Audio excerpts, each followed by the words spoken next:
안녕하세요. 혹시 이런 생각 해보신 적 없으세요? 나는 다른 사람들 눈에 이 사회 속에서 대체 어떤 모습일까?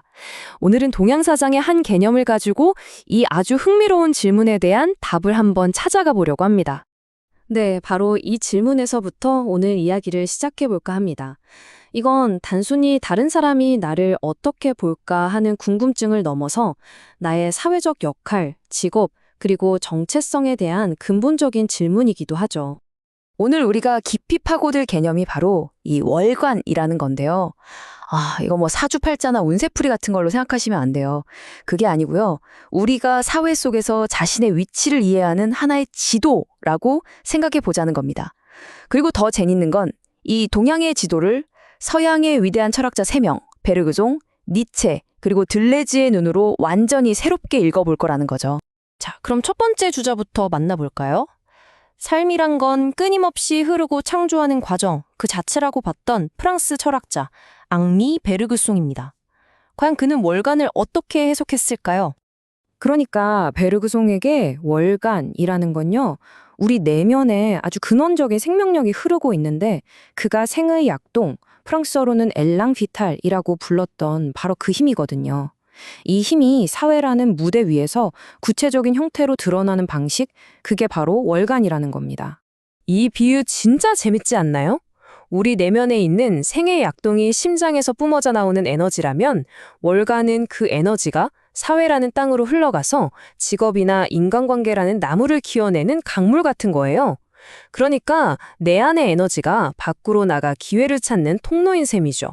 정리하자면 이런 거죠. 베르그성에게 좋은 월간이란 내면의 생명력이 아무런 방해 없이 아주 자연스럽게 흘러나가서 사회적인 역할과 아름다운 조화를 이루는 상태, 바로 그걸 의미하는 겁니다. 자, 그런데요. 다음 철학자로 넘어가면 분위기가 확 바뀝니다.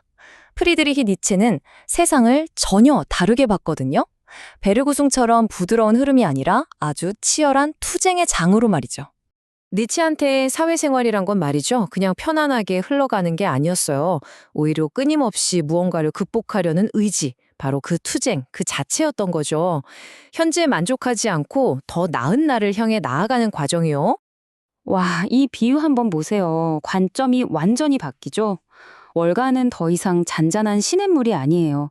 사회적 저항과 도전이라는 망치로 나라는 존재를 계속해서 두들겨서 더 단단하게 만드는 대장간이 되는 겁니다. 그러니까 니체의 관점에서 보면 우리가 겪는 사회적인 어려움들은 실패가 아니에요. 오히려 힘의 의지가 나라는 존재를 더 단단하게 만들고 의미 있는 삶을 창조해 나가는 과정에서 꼭 필요한 시험대인 셈이죠. 좋습니다. 자, 이제 마지막 주자, 질 들레즈의 관점으로 넘어가 볼 텐데요. 이분은 아예 판을 새로 짭니다. 베르그송의 흐름이나 니체의 투쟁처럼 어떤 정해진 길이라는 개념 자체에 의문을 던지거든요. 들레즈는요, 우리 사회적 삶이 무슨 정해진 길처럼 있는 게 아니라 리좀 같다고 말해요. 이게 좀 어려운 말인데 쉽게 말하면 땅속에 있는 뿌리줄기 생각하시면 돼요. 중심도 없고 시작과 끝도 없이 어떤 지점이든 다른 모든 지점과 연결될 수 있는 그런 그물망 같은 거죠. 그러니까 들레즈는 월간을 어떤 직선적인 길이 아니라 무한한 가능성이 열린 네트워크로 본 거예요. 정해진 사회적 역할 같은 낡은 틀에서 벗어나서 전혀 예상치 못한 새로운 사람들과 연결되고 나만의 현실을 창조할 수 있는 자유로운 공간인 거죠. 이건 뭐 1단계, 2단계 이렇게 따라하라는 게 아니고요. 창의적인 삶을 살기 위한 3가지 태도라고 보시면 돼요. 첫째, 기존의 역할에서 과감히 벗어나고 탄령토화. 둘째, 예상치 못한 새로운 관계들을 다시 연결하고, 그리고 마지막으로 어떤 최종 목적지에 얽매이지 않고 끊임없이 변신하고 생성하는 것. 결국 들레즈가 우리에게 던지는 메시지는 궁극적인 자유에 대한 이야기입니다. 우리의 사회적 지도는 누가 그려주는 게 아니라 바로 우리 자신이 매 순간, 매 연결마다 직접 그려나가는 거라는 거죠. 자, 그러면 베르그송, 니체, 들레즈, 이 세 철학자의 정말 다른 이야기들을 어떻게 하나로 묶어볼 수 있을까요? 이게 우리한테는 도대체 어떤 의미가 있는 걸까요?